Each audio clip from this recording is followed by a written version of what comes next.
langsung dari Allah. Itu ilmu para auliana. Itu maksud saya itu satu. Jadi sifat asma, nama. Jadi zat tadi menurunkan sifat, sifat zat tadi menjadikan sifat, sifat tadi menjadikan asma nama. Nama belum jelasnya. Nama ini menjadikan perbuatan. Nah, perbuatan itu ada pada nabinya, fi'ilnya namanya. Nah, maka informasi tentang tempat ini ada pada Nabi Musa, ada pada Nabi Muhammad, ada pada Nabi Isa. Kalau tidak ketemu itu kita berarti tidak mengenal. Itu dengan ketemu orang yang membawa petunjuk tadi, nah kita mengenal. Ada bahasa Arab mislukum ya, aku sama dengan kamu. Cuma aku membawa wahyu kata Nabi tadi. Nah, jadi kita ya itu perbuatan Pak. Jadi perbuatan itu menunjukkan nama. Nah, itu bisa dimisalkan pada kita itu bisa dimisalkan pada kita Pak. Cuma kalau pada kita ada dua kejadian, bisa kafir, bisa mukmin. Tapi kalau pada Muhammad itu karena dia dikuasai oleh Allah, jadi dia hilang sifat-sifat yang tidak baiknya, tidak ada. Semua yang dikatakannya itu dari Allah.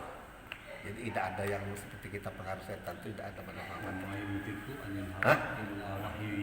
Iya. Jadi dia terikat dengan wahyu tadi. Dia berkata kalau tidak daripada Allah. Kalau kita masih terganggu ini, maka di kita sama rasa tadi. Kalau kita jadi turunnya dua, ada kafirun, ada mukminun. Nah kalau kafir pelakon namanya orang kafir. Kalau mukmin namanya orang mukmin. Fi'ilnya nanti kelihatan gitu. Nah, kalau kita kamu tidak keluar, kalau kita tidak keren berarti itu orang-orang kafir. Tapi kalau kita baik, santun, bisa seperti itu. Orang kafir itu orang yang ingkar kepada Tuhannya. Walaupun santun kalau ingkar. Oh jadi bukan insannya itu ya, yang kafirnya ya. Maka itu ruhnya itu. Maka itu dikunci lagi. Innal hayyir ila suwarikum wala amalikum wala kabiru ila kubulukum wa niyatikum. Aku tidak melihat amal dan perbuatan kamu itu kata Tuhan. Yang melihat Tuhan tuh yang di dalam hati. Jadi ya makan apa gitu? terserah. Masih udah.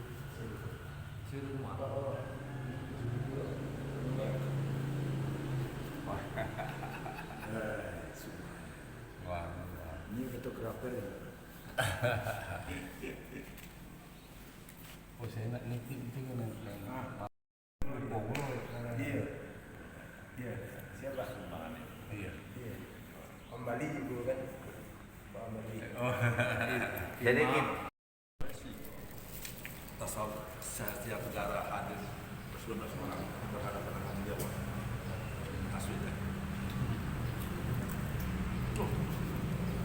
Saya sampai kenal soal asli, tak kiai asli.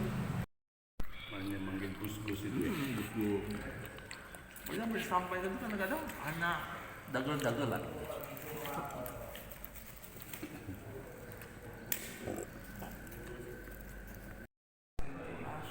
langsung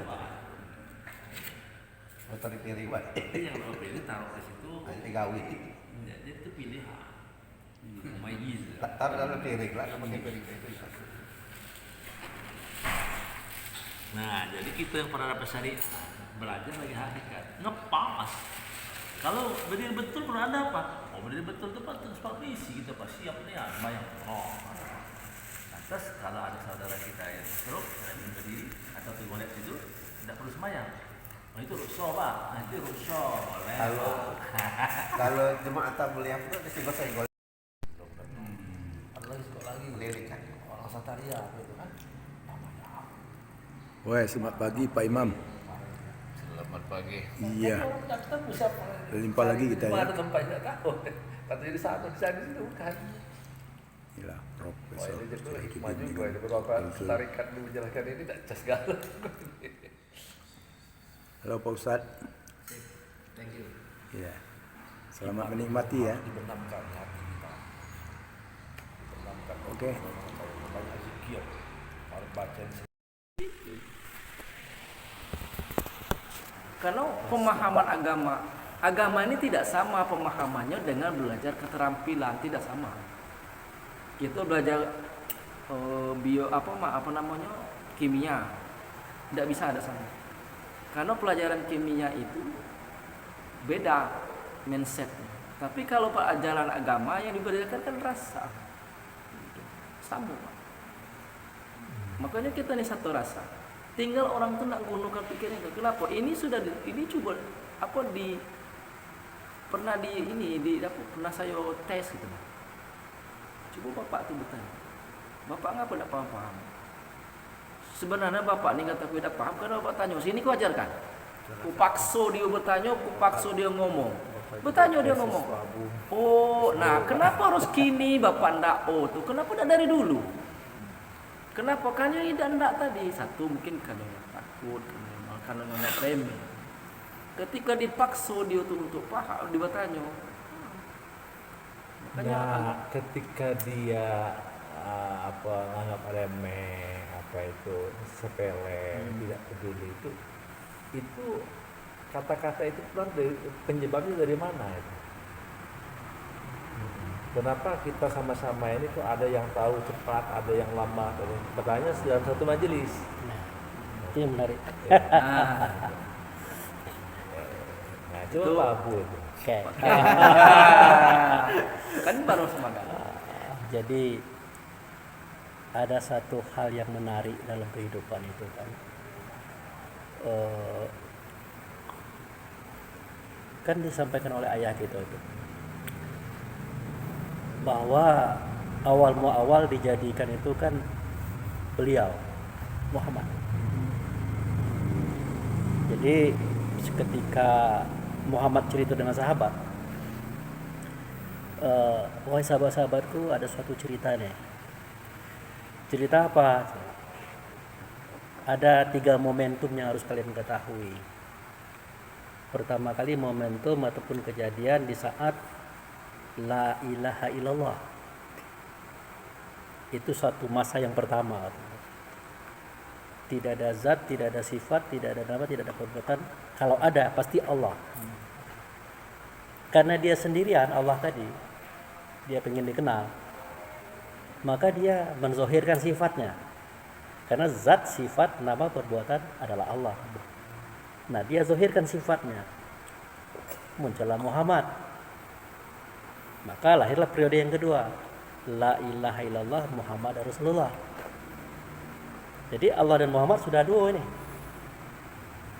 Tetapi Allah belum puas dengan itu. Maka dia ingin dikenal. Maka dijadikanlah makhluk. Dari siapa? Dari Muhammad. Nah, ini dari sini nanti kita akan melihat kenapa orang itu berbeda. Nah, dijadikanlah daripada Muhammad itu makhluk. Maka keluarlah ungkapan yang mengatakan 4 pasal yang dijadikan daripada Muhammad. 1, negeri yang diberkati. 2, aras di bumi atau Baitullah. 3, surga neraka. Surga neraka ini rasa itu. Kita kan kalau seketika ngomong surga neraka yang terbayang api, rumah, gedung. Paling itu rasa. Surga neraka itu di sini, Pak. Kapan kita mau senang, senanglah. Kalau kita mau susah, susahlah. Tergantung kita, tinggal pilih. Yang keempat, mukmin. Nah, mukmin ini adalah yang dijadikan daripada Muhammad sifatnya netral, nur. Jadi seketika dia di dalam Baitullah, ya kan itu dalam Baitullah itu. Kalau dalam istilah Pak Imran itu surat Ali Imran ada surat 6, 97. Inna awala baiti udi alinasi lalazi bibaka mubaraka wa dari alamin fihi ayatu bainatu maqam Ibrahim menakalana amin. Sesungguhnya rumah yang pertama kali aku yang membuatnya, kata Allah. Nah, itu. Nah, itulah rumah yang di negeri Bakkah. Kan ada negeri itu.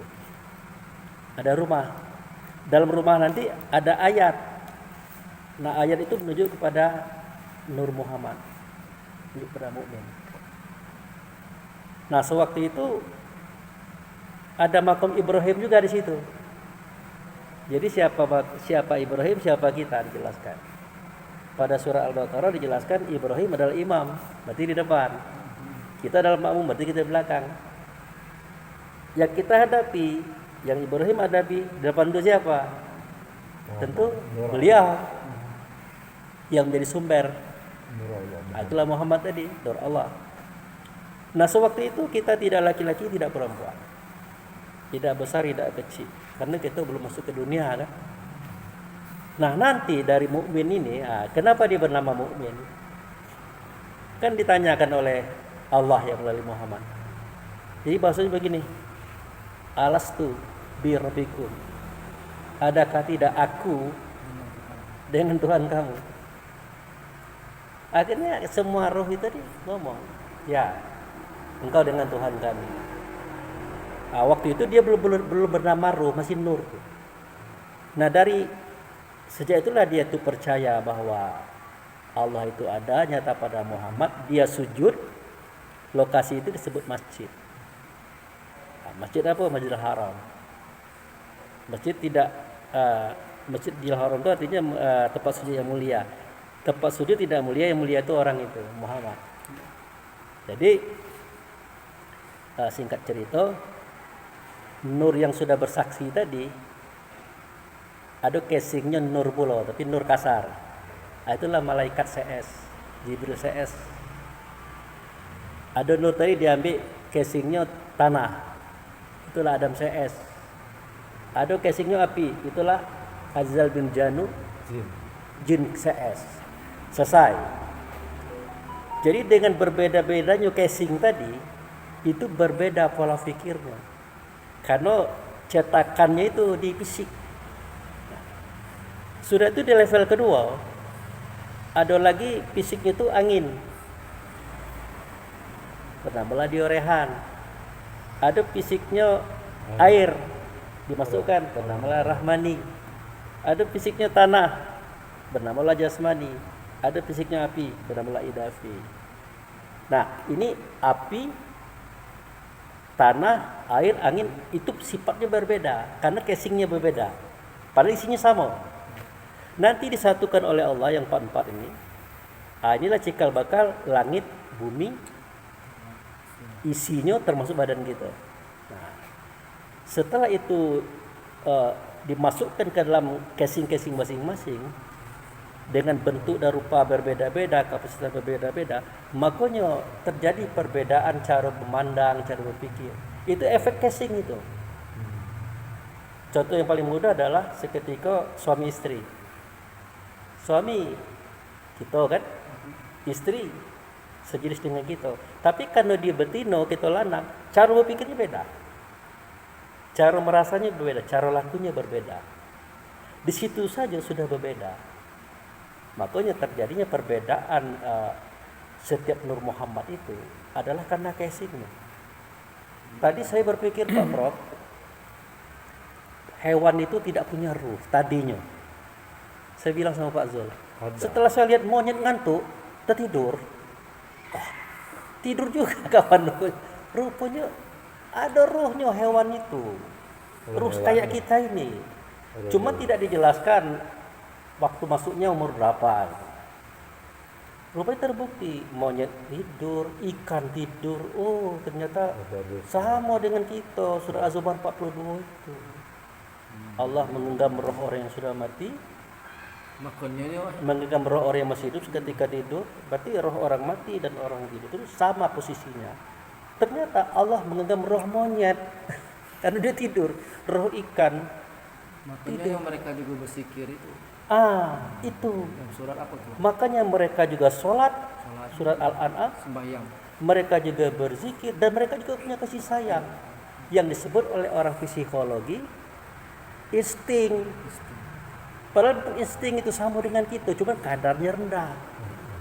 Mereka biasa tidak pakai baju, tidak pakai celana. Dalam adat mereka no problem. Tapi itu kita jangan. Pakai orang-orang ini yang Koteka ya. Itu. Coba. Itu. Tapi yang membedakannya pikir akal tuh kayak binatang. Itu tadi casing. Casing Casing tadi, tadi. Pak. Aku Casing. yang menyebut itu. Casing. Ya. Jadi mobil, ada mobil Fortuner, ada mobil apa? Kijang, Juke. ada juke, ada kijang. Ada itu. Itu berbeda casing, berbeda kapasitas. Ada jawabannya. Nama.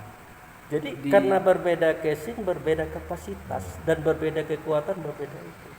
Makanya kita dengan makhluk itu tidak boleh membedakan karena di dalamnya sama dengan kita. Ruh Maka- semua. iya. Ada ruh semua. Kalau seketika kita membedakan, timbul kezoliman, hewan kita zolimi, pohon-pohon kita zolimi, dia sakit. Akhirnya dia pengen memberontak, Allah tahan. Seketika Allah lepas, habis kita. Habis. Terjadilah bencana alam. Fazadu ilbari wal bahri, Pak. Tidaklah Tidak akan terjadi kerusakan di darat di bumi. Oleh karena ulah kita. Kenapa? Kita tidak menghargai bahwa di dalam diri mereka itu sama dengan kita. Kapasitasnya beda. Itu.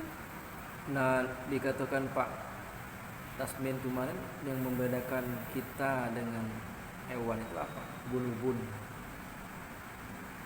Kita ubun-ubun, dia tidak punya ubun-ubun. Ya. Itu mungkin salah satu faktor akal pikir kita tidak sama dengan akal pikir tubuh. Nah itu termasuk pengetahuan. Karena sepengetahuan beliau kita punya ubun-ubun. Yang lain juga punya ubun-ubun, tapi tidak sama dengan kita. Itu. Jadi Kenapa? Karena ubun-ubun itu tempat memasukkan ruh. Tapi ada hal yang sama, yang umum itu. Seketika tubuh badan jasad manusia dalam kandungan maknya 4 bulan 9 hari, ruh kan belum dimasukkan tuh. 4 bulan 10 hari baru dimasukkan ruh. Makanya yang Bapak sampaikan yang Pak Imran dulu kan agak porno memang. Seketika dari Baitullah masuk ke dunia, pintunya kan babu salam di Ka'bah itu, Pak. Tidak satu pun ruh yang datang dari Baitullah pasti lewat situ.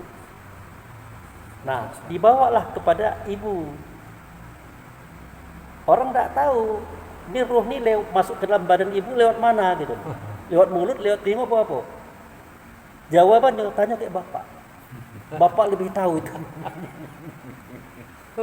Sperma. Itu makanya diciptakan Tuhan itu tuh. Itu. Parot situ kan. Makanya barang itu disebut kehormatan. Bayangkan ruhnya dimasukkan ke situ. Kok kawan 3.000 campur odol kan? Satu bola warna merah. Nah dari situlah dimasukkan. Nah hewan-hewan juga begitu. Ruhnya itu masuk dari situ. Nah setelah sampai di dalam rahim, barulah berlaku ubun-ubun tadi di sini. Masuk ke hati. Nah bagaimana dengan hewan? Ya, istilah Pak Tasmin tidak ada ubun-ubun. Itu menurut beliau, tetapi pasti ada ubun-ubun. Tidak mungkin dia tidak bisa masuk. Tapi ubun-ubunnya tidak sama dengan kita. Makanya cara memandang itu tidak bisa kita mengartikan sesuatu itu begitu karena tidak sama gitu. Tapi yang penting ada daruhnya, ada pasti ada tempat masuknya. Nah, tempat masuk itu yang disebut ubun-ubun bagi mereka gitu. Itu tadi. Nah, itu kira-kira Pak Prof cerita kenapa kita berbeda-beda. Kami hanya bisa dalam pengetahuan itu capacity tadi. Ya. Ya, itu capacity tadi. bahan seminar Pak. Hah? Bahan seminar. Iya, capacity tadi. Jadi ya memang ada sama. Tapi tadi kejadian di level 2 tadi. Ya. Nah, ketika mukmin tadi masuk dari yang namanya dari hawa nafsu dia setan, ruh-ruh tadi, disinilah menimbulkan mempengaruhi fisik di masing-masing orang. Tapi kan muncul pertanyaan ke ruhnya para hewan itu kembali kemana? Benar. Pertanyaan menarik. Itu dalam surah Al-Hajj. Surah Al-Hajj. Al-Hajj itu mengatakan bahwa penyembelihan itu tidak akan terjadi kecuali di sisi Baitullah. Tempat wajib penyembelihan di Ah, Baitul tempat Atiq. wajib penyembelihan Di Baitul hewan Atiq. itu di sisi Baitullah. Artinya, seketika kita menyembelih hewan, katakanlah ayam, kambing, sapi, onta itu harus di sisi Baitullah, kata Allah dan Rasul. Itu hanya satu contoh. Ternyata sayur juga waktu diiris harus di sisi Baitullah. Ternyata bakwan, tahu kalau dimakan harus di sisi Baitullah. Kenapa? Mengembalikan ruhnya kepada Tuhannya. Melek. Nah, itu Pak. Dalam hadisnya setiap segala sesuatu harus diawali dengan Bismillah. Bismillah. Jadi dengan Allah. kalau kita kembalikan, makanya apa? Kalau saya Pak Prof ilmunya belum sampai, tapi kalau ayah kita nyembelih hewan itu dia cuma gosok-gosok, digosok-gosok dia tidur sendiri potong. Tapi ini ayah pembina tunggal. Nah kalau kita mungkin Pak Imron pernah cubo-cubo ya, gosok-gosok. Saya yang tidur. Gosok-gosok saya yang tidur. Hewan tidak. Nah, tapi Pak, yang pernah saya alami, karena di belakang rumah itu ada orang jual kambing. Jadi kalau ada akikahan itu tukang jual kambing nelpon kita. Kamu mau enggak kambingnya itu rasa daging sapi? Kamu mau enggak kambingnya itu tidak pengaruh dengan orang darah tinggi? Gimana itu? Ada tukang potongnya. Jadi kalau kita lagi duduk-duduk pagi dengan Pak Zul tuh, telepon, Pak di mana Pak? Oh iya ada kambing Pak, 2 ekor dipotong. Nah, kuncinya itu Pak. Seketika dia dilekatkan kepada Baitullah dalam rasa kita, dalam ingatan kita, dia nyaman Pak. Sehingga darahnya itu tidak memberontak gitu. Tidak mancur. Dia ridho lah. Jadi setelah kita bawa, ternyata sinyal mereka lebih kuat. Dia bisa membaca sinyal kita itu. Seketika kita tahu Baitullah, kita bawa ke Baitullah, dia nyaman. Padahal dia tidak tahu Baitullah, dia lupa juga. Nyaman. Pas kita gosok-gosok, aura Baitullahnya muncul di sini. Enak dia. Pas dipotong darahnya santai. Setelah jadi daging, jadi gulai, pas dimakan, ini sapi apa kambing? Itu kok, sapi, padahal kambing. Tidak ada bau. Nah itu salah satu. Jadi itulah pertanyaan Prof tadi. Pertanyaannya kembalinya ke mana? Sama. Tapi jangan dipercaya dulu Pak, sebelum dibuktikan. Ambilnya beli kambing. Tapi aku ada baca itu Pak.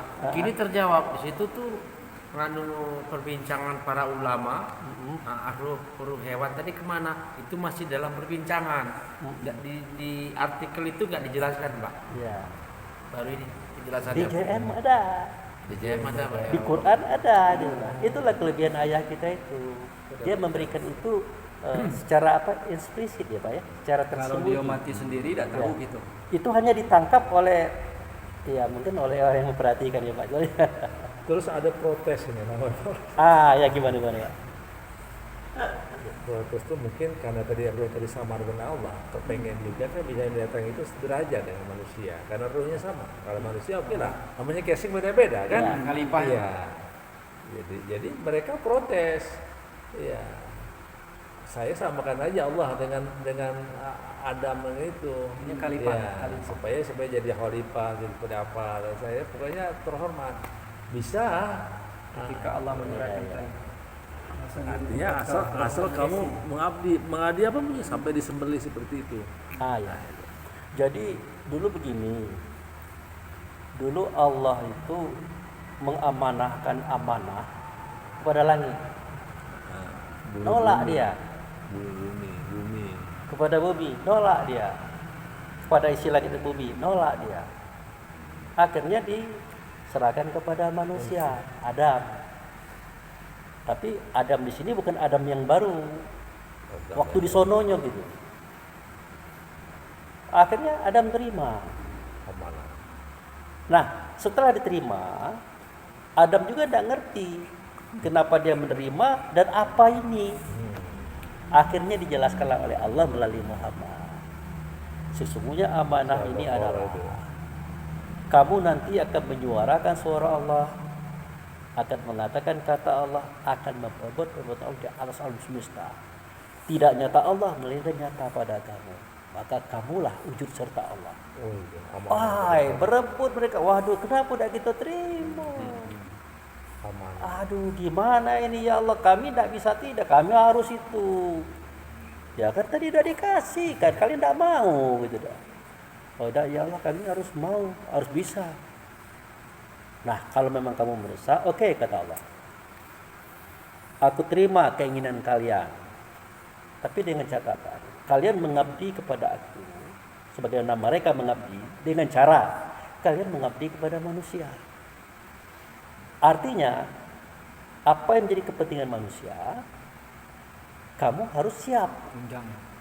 Dimakannya, diiris-irisnya, dijadikannya kuda, macam-macam. Akhirnya mereka menjawab, ya kalau memang itu akan mendekatkan kami kepada Engkau ya Allah, siap.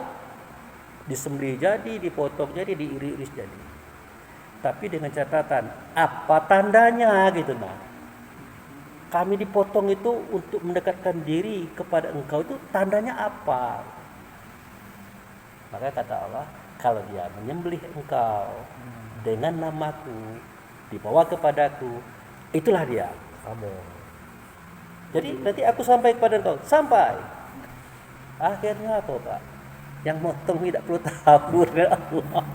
Tidak tahu dengan Rasulullah, tidak tahu sampai itu. yang motong itu kan korban dari motong itu. Yang motong udah tahu. Akhirnya mereka ini nanti menuntut di pengadilan. Makanya seketika semuanya bangkit dan hewan pun dibangkitkan, mereka menuntut. Ya dituntut itulah.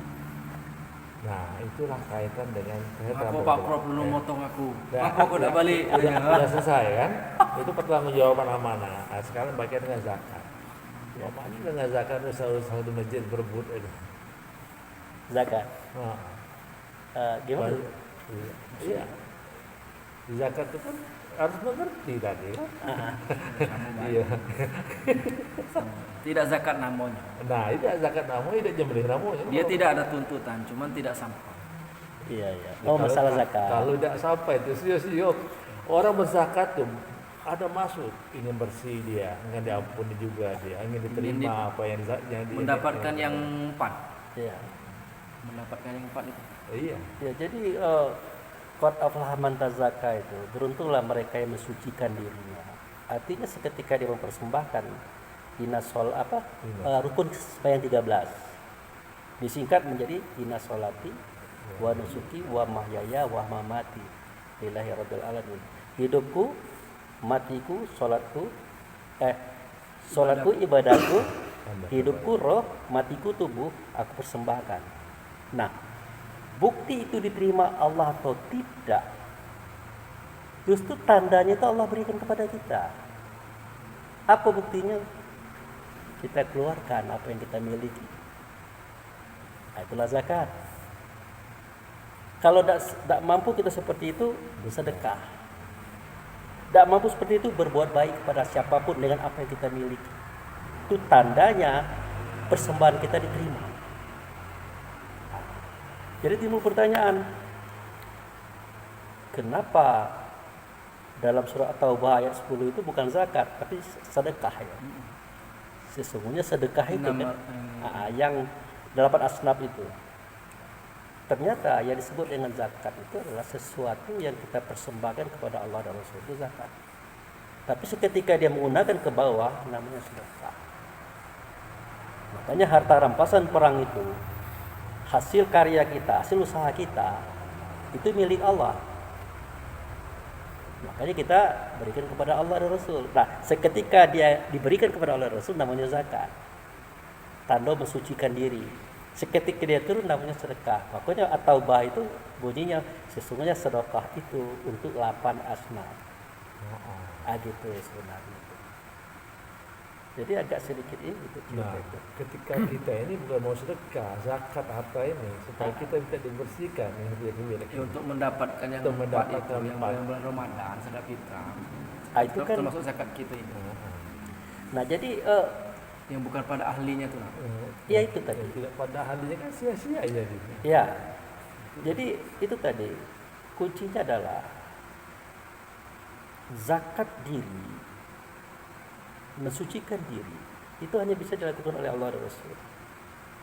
Nah, itulah prosesinya, kita mempersembahkan sholat, semua ibadah, hidup kita, ruh, mati kita, tubuh, dipersembahkan kepada Allah dan Rasul. Kita itu diterima Allah atau tidak, itu kita tahu. Taunya di mana? Ada keinginan mengeluarkan usaha tubuh itu tadi kepada Allah dan Rasul. Itu yang kita lihat tadi kasusnya zakat. Maksud Pak Zul ini, kalau tidak sampai kepada arah Rasul, maka tidak ada Ya. Saya selama ini kan bukan kepada Allah Rasul, Kepada pengurus masjid, kepada amil aja. pembentukan panitia amin, begitu kan, serahkan sudah itu. Bagaimana kita mau bertanggung jawab? Karena menafsirkan ayat itu tadi, khuz min amwalin syarakatin tak. Ya. Harus ambil lah. Nah, untuk mempermudah paham ini kita ambil contoh zaman Nabi Muhammad. Dulu ada zakat dalam bentuk kurma. Makanya Abi Hurairah kan pernah disuruh jaga kurma, Pak. Malam-malam itu ada yang maling kurma. Pernah dengar hadis itu kan? Jadi orang zakat kurma, zakat gandum kan Kumpul. dikumpul dalam Baitul Mal itu. Tukang jaganya Abi Hurairah. Tahu-tahu malam-malam tuh ada yang maling kurma. Ditangkap. Nah, pas ditangkap, kamu akan kubawa kepada Rasulullah. Nah, resikonya maling, potong tangan. Jangan yang aku ini untuk anak bini lagi kelaparan di rumah. Jadi Abi Hurairah tadi tersentuh hatinya. Oh, kasihan juga kalau anak bininya lapar. Udahlah, gila. Nah, besok Abu Hurairah ngomong dengan Nabi Muhammad. Ya Rasulullah, malam tadi ada orang maling kurma. Lalu aku lepaskan, tak tega aku nahan dia. Kenapa? Katanya anak bininya malam ini kelaparan. Kata Rasulullah, malam kelak datang lagi gitu. Mudik lagi caranya. Iya. Datang lagi. Suruh balik. Kata lagi ini aduh. Sudah itu Abu Hurairah ingin membuktikan benar tak kata Rasulullah. Ternyata benar, Pak. Datang lagi dia, ngendap-ngendap, ngambil lagi dia. Tangkap lagi. Apa kata dia? Iya nih, memang aku salah kemarin, tetapi masih kurang. Yang kemarin tidak cukup kan Nabi ini aku. Tetangga nak lapar puluh. Akhirnya aku bagikan. Jadi kalau kau serah kepada Rasulullah kan kasihan tetangga juga nak makan. Waduh. Ya udahlah, jangan kau ulang lagi. Ayo, sudah tidak. Dah. Besok laporan lagi sama Rasulullah. Iya nih Rasulullah, datang lagi beliau itu. Nah, apa alasan dia? Lah tetangga pula. Aku tidak tega, anak aku tidak makan, bini aku tidak makan, terasun yang tidak lemak. Nah, tetangga aku cek itu. Akhirnya ngambil lagi gitu. Kata Rasulullah, kelak malam datang lagi dia tuh. Balik lagi. Balik lagi. Akhirnya, wah ini tidak main-main Rasulullah ini kan. Datang lagi, diintip, dibiarkan, dibuka pintu, dikosongkan. Datang lagi orang. Nah, pas ditangkap, nah kali ini aku tidak bisa lagi melepaskan kamu. Rasul. Ini udah 3 kali ini. Ini udah alasan ini. Apalagi alasan? Keluarga sudah, tetangga sudah. Alasan apa lagi? Inilah hawa nafsu kamu. Begini aja. Tolong lepaskan aku. Kalau kau lepaskan aku, akan kuberikan suatu senjata yang belum diajarkan oleh Rasulullah kepada kamu. Nyogok lah. Rasulullah belum ngajarin, Pak. Tapi dia punya ilmunya. Nah, ini kan hebat orang ini. Jadi maksudmu apa? Kalau kamu baca ini, langit dan bumi semuanya bisa kamu kuasai. Pernah tak Rasul ngajarin itu? Belum. Nah, aku ada ilmunya. Nah, bayangkan itu. Siapa beliau ini? Kalau bukan orang lama yang hidup di hari ini, tidak mungkin. Orang lama ternyata, Pak, orang zaman Nabi Adam itu datang di zaman Nabi Muhammad. Tidak mungkin. Jadi Abu Hurairah itu orang cerdas. Wah, ini orang istimewa. Ayo, oke. Aku janji lepaskan. Mana ilmunya? Sampaikan dulu. Ini namanya ayat kursi. Tapi waktu itu belum Al-Baqarah, Pak. Karena belum ada nama surat. Belum ada ayat, belum ada juz. Ini namanya ayat kursi karena di sini ada kalimat kursi. Apa itu? Kamu pernah tidak diajak oleh Rasulullah? Allahu la ilaha illa huwal hayyul qayyum. Dan seterusnya. Pernahkah beliau ceritakan kepada kamu apa isinya? Ya belum. Kau duduk situ, aku ceramah. Itu ceritanya. Disitulah terbongkar rahasia langit dan bumi. Bahkan terbongkar rahasia Rasulullah oleh beliau ini. Coba Pak Imran baca satu-satu. Allahu la ilaha illa Wal hayyul qayyum. Batas itu dulu. Jadi kata si orang itu, Abi Hurairah, pernah tak kau berpikir kalimat yang diajarkan oleh Rasulullah itu. Yang tadi, yang dibaca tadi. Allahu la ilaha illahua. Belum. Aku kasih tahu ya. Allah itu tidak Tuhan. Kecuali Dia itu yang Tuhan. Dia hidup, Dia berdiri. Macam mana ini? Kalau Allah tidak Tuhan, Dia yang Tuhan. Siapa Dia? Tak tahu kau siapa Dia. Bos kau tuh Tuhan. Dialah yang hidup, Dialah yang berdiri. Kalau Allah tidak hidup, tetapi menghidupkan. Kalau Allah tidak berdiri, tapi mendirikan. Dia di atas bos kau tadi. Oh, tahu kau rasionya siapa beliau itu? Tapi beliau itu beranak berbini, Pak. Makan minum, sakit senang juga.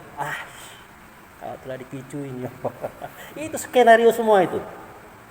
Itulah wujud serta Allah beliau itu. Terus ayat kedua, La ta'uju sinatuhu wa la naum. tidak dia itu pernah mengantuk, tidak pernah tidur. Pernah tak kau nengok dia tidur? Pernah. Pernah kan kau lihat ngantuk? Tidak ada itu. Tidak ada ceritanya dengan ngantuk tertidur itu, tidak ada. Loh, tapi kami melihat, nah itulah sandiwara dia. Dia itu yang mengawasi langit dan bumi. Beliau itu. Loh, kok bisa begitu? Kau tahu tak siapa pencipta langit dan bumi? Pernah sih dia ngomong, tapi tidak jelas kalimat. Nah, ini.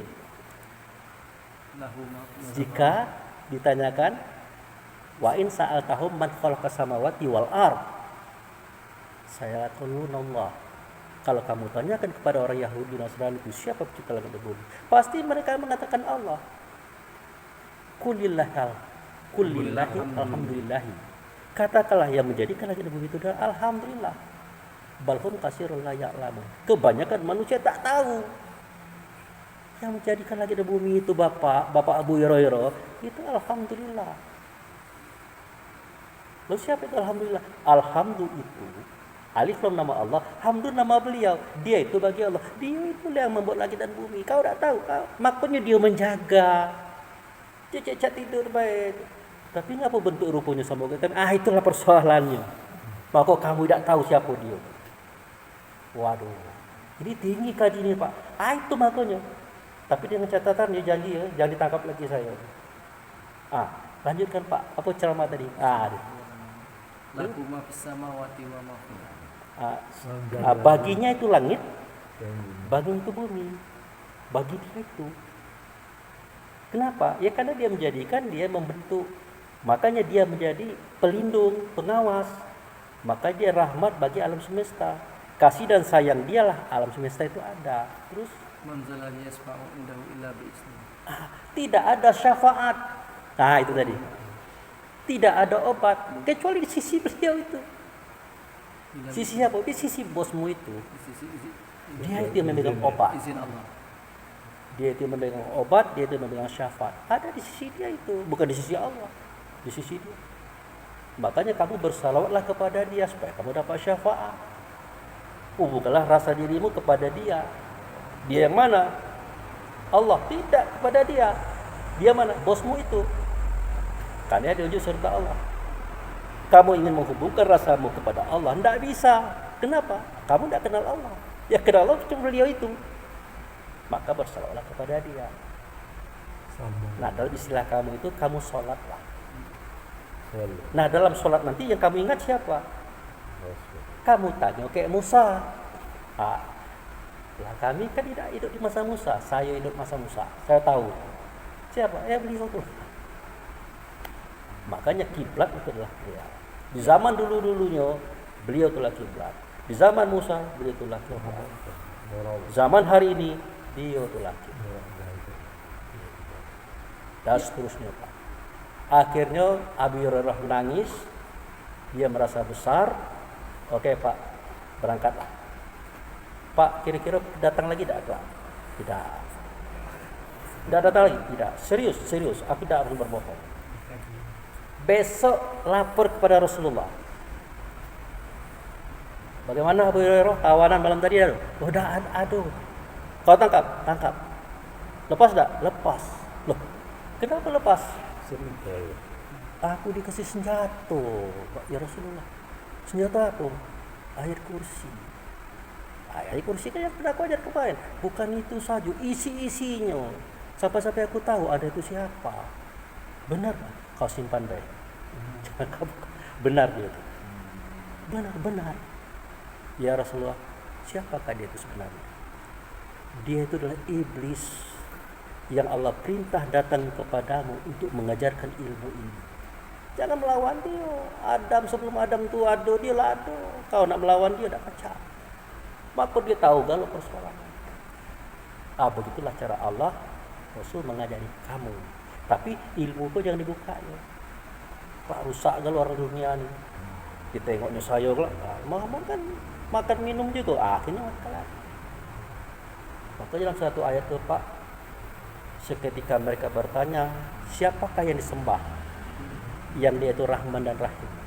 Seketika ditunjukkan, bukan mereka tambah beriman, maka mereka tambah lari. Kenapa? Karena lihat Muhammad.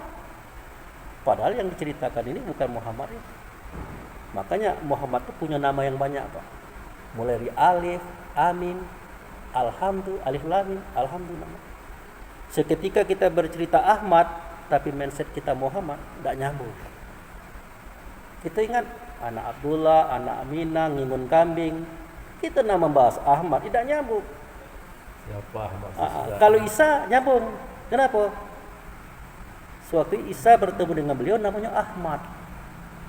Maka seketika Isa turun, dia ngomong kepada Bani Israel, akan datang Rasul sudahku namanya Ahmad. Dia tidak mengatakan Muhammad. Nah, Isa menceritakan kehebatan beliau ini. Tapi dalam kapasitas Ahmad. Jangan Muhammad, kalau Muhammad tidak nyambung. Apalagi Alhamdulillah, apalagi Amin. Waduh. Jadi seketika kita membicarakan nama Muhammad, Ahmad, mindset Muhammad diputus. Makna Muhammad. Pas kita ngomong Alhamdulillah, mindset Ahmad diputus, diletakkan. Siapa itu? Jadi benar itu Abi Hurairah ceritanya, jangan kau ceritakan ke orang lain. Dapat ilmu bapak ini tadi. Nah, balik ke zakat tadi. Seketika diserahkan oleh masyarakat kepada Rasulullah, kurma tadi namanya zakat.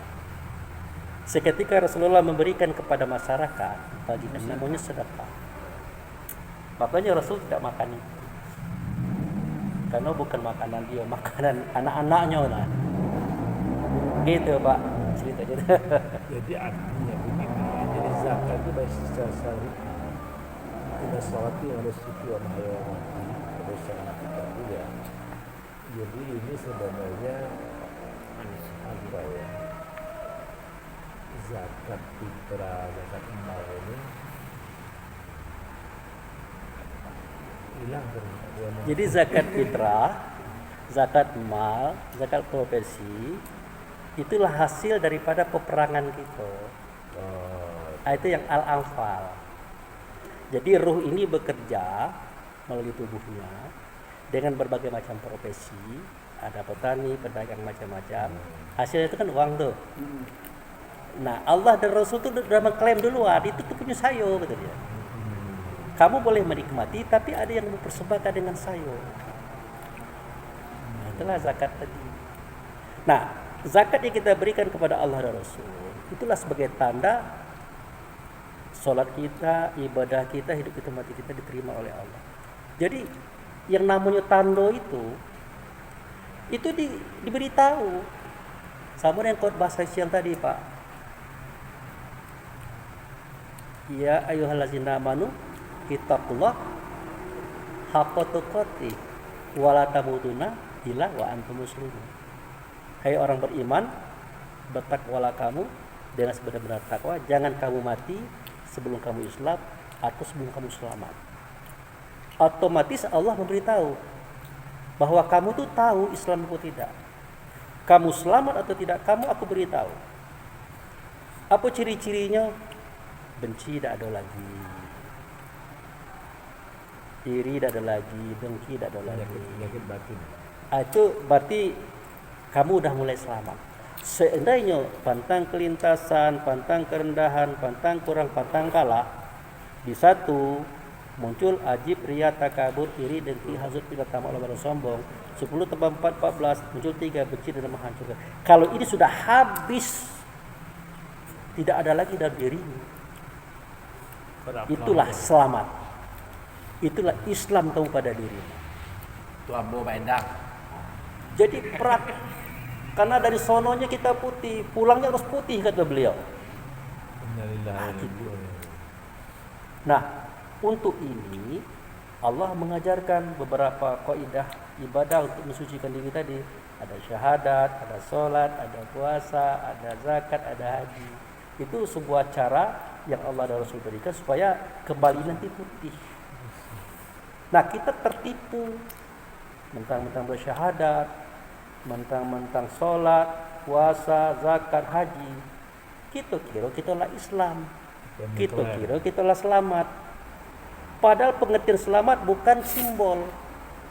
Maka benar kata Pak Imron, innallaha la yanzuru suwarikum wala amalikum walakinallah yanzuru fi qulubikum.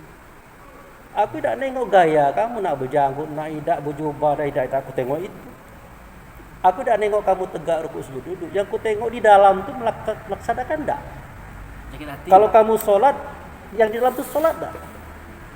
Kalau fisikmu berdiri seperti alif, rukukmu seperti ha, sujudmu seperti mim, duduk seperti dal. Sementara yang dalam hati itu ke mall, kemana-mana, enggak jadi. Aku nilai itu. Ternyata Allah melihat Kelakuan dalam sholat Pak ya. Ya, Kelakuan dalam sembahyang ya, kelakuan dalam sembahyang. Jadi untuk menjelaskan ini Allah melahirkan kisah Khidir dengan Musa. Nah, Khidir itu kan Pak, kerjanya kan 3 tuh, salah semua itu. Membocorin kapal Pak, membunuh anak-anak, memperbaiki rumah orang yang tidak diketahui, tidak disuruh. Setingkat Musa mengatakan itu salah. Apalagi setingkat kita, tidak benar. Akhirnya Khidir membuka rahasia itu. Kapal itu aku bocorkan karena Allah menginformasikan kapal itu mau dirampas oleh bajak laut. Jadi sebelum mereka mensurvei, aku bocorkan dulu. Itu satu. Anak itu aku bunuh, ayahnya ustadz, ibunya ustazah. Orang ini baik. Sementara takdir anak ini kalau dewasa akan jadi bajingan. Di akhirat melemparkan ayah bundanya ke dalam neraka. Orang duo ini, ayah ibunya doa, ya Allah, satu kala kami di dunia, satu kala di akhirat masukkan dalam surga, jangan bersisa satu pun. Akhirnya zat pencipta takdir ini merubah. Caranya anaknya harus mati seketika mereka dia belum berdosa. Itulah maka saya bunuh, kata Khidir. Nah, masalah rumah yang reot yang kita perbaiki, di bawahnya itu ada emas, perak, uang milik anak yatim. Dia lagi pergi ke pasar bersama itu walinya itu. Nah, kalau kita tidak perbaiki, roboh, kelihatan uang itu diambil oleh orang yang tidak ahli, maka hilanglah hak anak yatim tadi. Maka kita perbaiki. Nah, isi dalam Nabi Khidir terbaca oleh Allah karena Allah sendiri kasih tahu. Membocorkan kapal, membunuh anak-anak, memperbaiki rumah. Tapi realnya, perbuatannya, itulah yang dilihat oleh Musa. Itulah yang dipersoalkan oleh Musa. Kata Allah, aku tidak nengok itu. Dia membocorkan kapal, aku tidak nengok itu. Dia bunuh anak kecil, aku tidak nengok itu. Dia memperbaiki rumah tanpa diperintah, aku tidak nengok itu. Aku tengok isi hatinya beliau itu. Bukan itu. Apa itu? Ini ceritanya. Barulah Musa nangis, nyesal. Apa kata beliau? Khidir, kalau kau sabar Musa, aku hantar kau bertemu dengan Tuhan langsung. Tambah nangis kawan. Wah, nyesal. Dan dapat. Sekelas Musa. Tidak usah bertanya, kalau mau cerita bertanya, masih juga tak sabaran. Lalu kenapa umat Muhammad ini cerdas-cerdas? Karena dapat bocoran soal, Pak. Zaman dulu ujian tuh ujian murni, Pak. Berarti pertanyaannya ini, jawabnya cari sendiri. Kita cerdas, bocoran udah dikasih tahu. Di zaman Adam, Idris, Nuh, Lut, ujian semua itu. Bocorannya dapatin kita. Adam diajarkan nama-nama. Makanya kalau kita diberi ujian oleh Allah tidak bisa menjawab, tergalau. Aku sudah berikan kepadamu jawaban soal. Loh kok kamu tidak bisa jawab? Kamu gunakan tidak ini? Afala ta'qilun, afala tafakarun, afala tubsirun, itu kan tuntutan Allah itu. Semua isi soal, semua isi pertanyaan sudah kuajarkan. Kok kamu tidak bisa jawab? Kecuali kalau kami hidup zaman Adam. Memang pertanyaan itu murni. Kamu cari jawabannya sendiri. Makanya mereka sering gagal. Semestinya kamu tidak gagal. Kok gagal? Berarti kamu tergalau. Bahasa galau. Itu istilah orang sekolah itu. Itu Pak Prof. Gagal paham. Gagal paham. Jadi Pak Apis nak makan durian beda apa-apa Pak. Terus banyak-banyak makan durian apa-apa. Tadi buka rasio tadi. Ada apa dari Bapak ini? Ya. Jadi apa? Iya, apapun makanan kata Pak. Kata Bapak, apapun makanan atau makan. Cuma Tidak durian apa-apa. ngomong. Lah penuh ini nih, dakla. Tapi yang hebat Pak Prof, sewaktu wa alama Adam asma'atullah, Allah mengajarkan kepada Adam semua nama-nama. Apa kata ahli tafsir dunia? Waktu itu Allah mengajarkan, Adam, ini langit, ini bumi, Ini air. ini air, ini pasir, ini batu. Kalian model-model itu, tidak perlu Allah ngajarin. Anak kita, cucu kita di rumah ngerti. Dan bahasa itu relatif dengan daerah. Kalau orang Palembang ngomongkan air itu Banyu. Orang Padang Ayia. Kalau orang Rejang Biwa. Biwa. Kalau orang Arab Ma. Itu bahasa kaum. Inggris Wato. Kita ribut di nama yang berbeda. Kacau dunia. Akibat tidak tahu benda yang dibicarakan. Ribut. Oh tidak. Hakikat tadi kan. Itu terjadi Pak masalah ulama ini. Iya. Mereka ribut itu karena mereka megang kata itu. Nah, itu, Bendanya tidak tahu. itu yang bahasa saya tadi, pengetahuan agama tadi yang dipegangnya. Itu jadi ribut. Ribut dia. Kalau agama tidak ribut. Kalau dia berbicara agama, apa eksistensi ya? Resistensi. Bendanya itu. Bendanya itu. Kamu ngomong apa? Biwa. Tengok barang. Oh sama. Aman itu. Anda ngomong apa? Water. Tengok. Oh sama. Oh sama. No problem. Rupanya orang akhir zaman, lain suara, lain kata, lain nama, dianggapnya itu berbeda.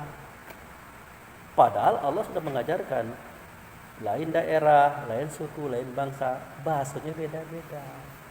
Makanya aku sengaja membedakan kalian itu, biar kalian itu saling isi mengisi, Nah, surah Al-Zumar saling 13. bantu membantu, jangan saling ribut.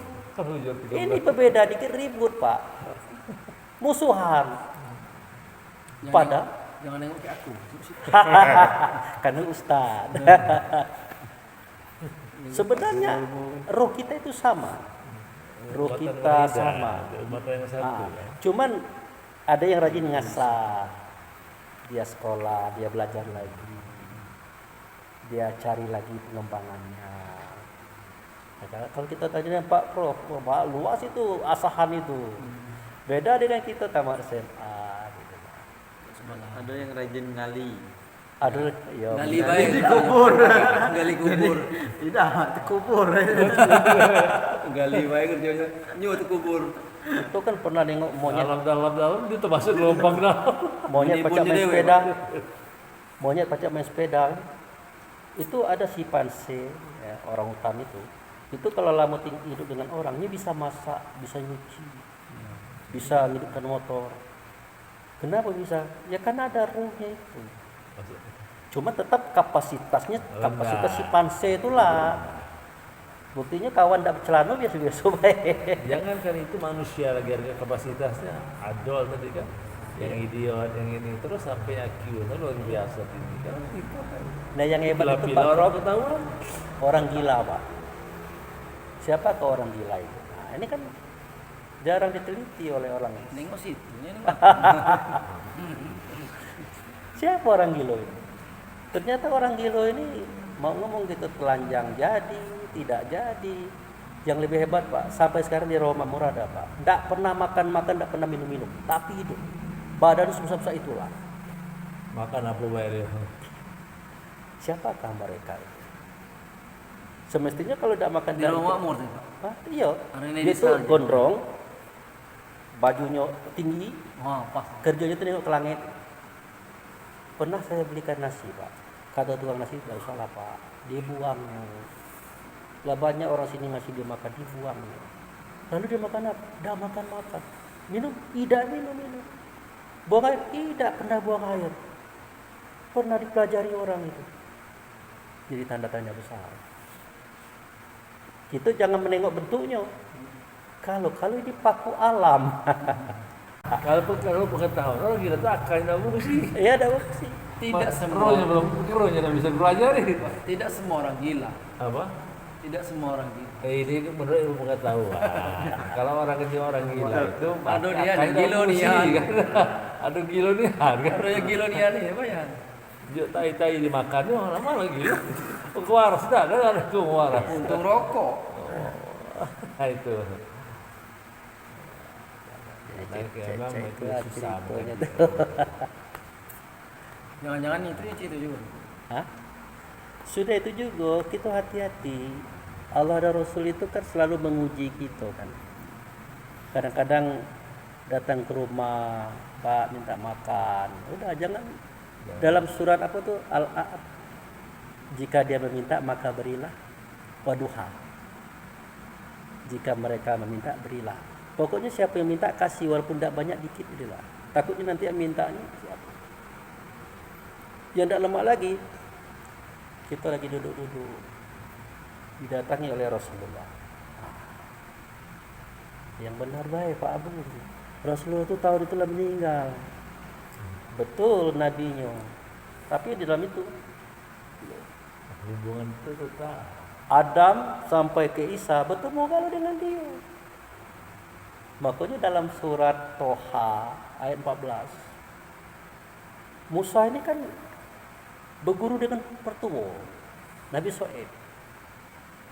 Kata Nabi Soeb, Musa begini hidup nih, alam nih begini. Iya, ya, terima kasih. Pegang ini tongkat, itu tongkat Nabi Soeb Pak. Nabi Musa itu tongkat Nabi Soeb. Umur puluh. Iya, dikiralah padek ini yang tongkat ini. Sampai dia berjalan di sebuah padang pasir, kira-kira menjelang malam, ada dia lihat api dari jauh. Tanya ke adik istrinya, Dek, kamu nengok api tak? Iya. Karena di padang pasir itu sering terjadi penipuan, Pak. Penipuan penglihatan. Kalau siang ada air kan, padahal buat morgana. Ah, ini api. Nah kalau gitu Dek, kau tunggu sini, aku mau berjalan kepada api itu. Jalan Musa, jalan dekat api itu. Tiba-tiba api berubah Pak, jadi sinar. Berjalan lagi menjadi cahaya. Dekat lagi jadi pohon dia. Nah, itulah pohon tempat Musa bermunajat. Jadi ada 13 pembinaan. Pertama Aras, kedua Baitul Rahman, Baitul Rahim, Baitul Atiq, Baitul Ma'mur, tungku tempat keluarnya air zaman Nabi Nuh, batu tempat keluar onta, termasuklah pohon tempat Musa bermunajat. Ternyata pohon tempat Musa bermunajat isyarat bagi kita menunjukkan itu sudah di dimensi Baitullah. Nah, dia dekat lagi ke pohon itu, ternyata beliau lihat sosok Pak.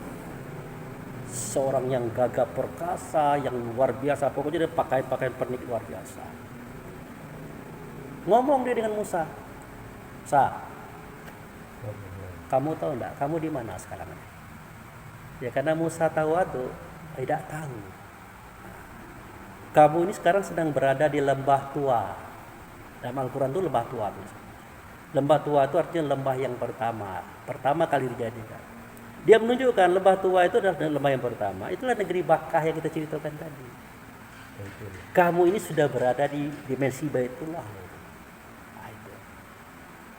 Nah, sekarang aku bertanya, apa itu di tongkatmu itu? Tongkat itu apa itu? Tongkat. Untuk apa? Kalau goyang-goyang makan ini biar kambing aku tidak makan. Bayangkan orang itu nanya itu tuh apa? Tongkat. Untuk apa? Untuk menggoyang-goyang rumput biar kambingku selera makan. Udah. Musa coba lemparkan tongkat itu. Lempar. Jadi ular. Jadi ular, langsung nengok ke Musa, kan? Berlari Musa. Apakah? Berlari. Musa jangan berlari, balik. Ambil. Siap mana Pak? Nyoto. Ambil, aku perintahkan ambil. Pegang, tek, jadi tongkat lagi. Oke, begini Musa. Kau tahu tak saya ke siapa? Haha, itu cerita itu. Tidak tahu. Tidak tahu. Ya. Innani anallah. La ilaha illa ana fa'budi wa aqimi shalah li zikri. Sesungguhnya aku ini adalah Allah. Tidak ada Tuhan, akulah dianya. Oleh karena itu, sembahlah aku dan dirikan sholat. Jadi sembahyang dengan sholat beda. Nah, dalam sholat nanti kau ingat saya ya. Dalam sholat nanti yang kau ingat aku. Berarti dia berbentuk, dia berupa, dia bersuara. Siap. Nah, inilah wahyu yang pertama aku untuk dirimu. Hari ini aku jadikan kau utusanmu. Pergilah kepada Fir'aun, ajak mereka kepada aku. Siap. Udah. Singkat cerita, Musa sampai di keluarganya Pak. Harun bertemu muridnya Yusya bin Nun, bertemu dengan Bani Israel di Mesir itu. Cerita dia. Kita adakan hubungan dengan Allah ya. Nah, tapi kamu kan tak bisa melihat Allah. Allah itu nama, tidak berbentuk, tidak berupa, tidak bersuara. Kamu harus cari wujud serta Allah. Ya kemana kami nak nyarinya? Tidak dapat. Saya ketemu. Kapan? Di padang pasir. Ceritanya begini. Ya, kau Musa ya. Jadi apa kata dia? Dia ngecekkan, aku ini adalah Allah, tidak ada Tuhan selain aku. Oh, berarti yang kau lihat itu Allah, Musa, kata Harun. Tidak. Kalau Allah itu kan nama. Tidak berbentuk, tidak berupa, tidak bersuara, tidak berkata. Dia adalah wujud serta Allah. Mengatakan kata Allah. Maka aku adalah Allah itu dia ngecekkan kata Allah. Bukan dia Allah itu. Oh, cak itu. Jadi kalau aku sholat merujuk Allah, tapi yang dia yang nampak. Wah, lemak kamu, kata Harun. Lemak kamu, kata Joshua. Lemak kamu, kata Bani Israel. Kalau kami sholat ngaduk siapa? Apa kata Musa? Dahlah, ngaduk ke saya. Tidak mungkin saya membawa kamu kepada yang lain. Pasti saya bawa kepada beliau tadi. Beliau membawa kamu kepada Allah. Siapa beliau? Itulah Muhammad Nabil Ummi. Karena surah Al-Araf itu Muhammad Nabil Ummi. Menunjuk pada Muhammad. Jadi Musa, Isa dalam Al-Quran itu cerita tentang Muhammad. Itu ceritanya itu. Jadi Pak Pro udah agak ngangkut. Ya. Itulah kira-kira cerita kita. Mudah-mudahan nanti dapat. Oke. Oke. Gimana? Makasih ya. Iya.